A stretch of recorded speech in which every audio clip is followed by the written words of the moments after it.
যদি নিশ্চয়ই কেউ যদি একবার সূরা জিলজাল তিলাওয়াত করে, আমার আল্লাহ রাব্বুল আলামিন তা'দিলু নিসফাল কুরআন, বান্দার আমলনামাতে একবার তেলাওয়াত করার কারণে 15 পারা কোরআন তেলাওয়াতের সওয়াব আল্লাহ তাআলা লিখে দেন।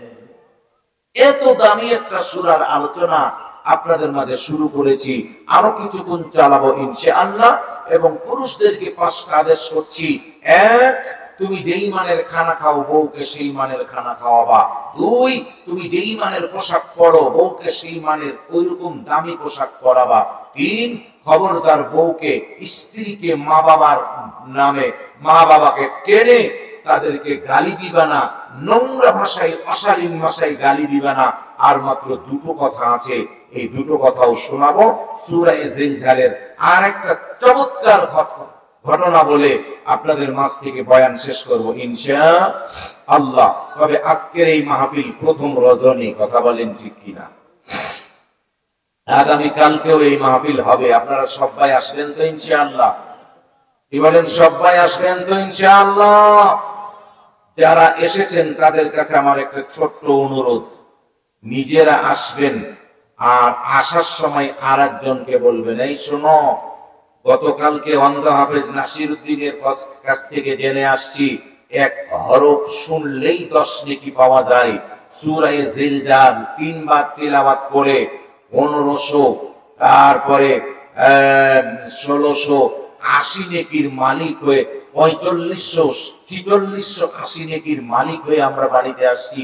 চলো আজকে আবার আরেকটা সূরার তিলাওয়াত শুনবো, আরো কিছু আয়াতের তিলাওয়াত শুনে আমল নামাটাতে নেকি নিয়ে বাড়িতে আসবো। এ বলে সবাই একজন আরেকজনকে করে, দুইজন করে মানুষ আসবেন। আর আগামীকালকের এই মাহফিল কানাই কানাই প্যান্ডেল ভরে যাবে। আল্লাহ তাআলা কবুল করুন, সবাই পড়েন আমিন, আল্লাহুম্মা আমিন। কি বলেন, সূরা জিলজালের আরেকটা মজার ঘটনা শুনবেন না পালাবেন? পুরুষকে আল্লাহর নবী 5টা আদেশ করলেন, 3টি আদেশ করেছি, আর 2টো আদেশ শুনবেন না পালাবেন? যারা শুনবেন বলে আমার সাথে কথা বলেছেন, একজনও উঠবেন না, দয়া করে একজনও উঠবেন না। বাপজান আমার, ভাই আমার, আজকে মাহফিল শেষ হয়ে যাবে।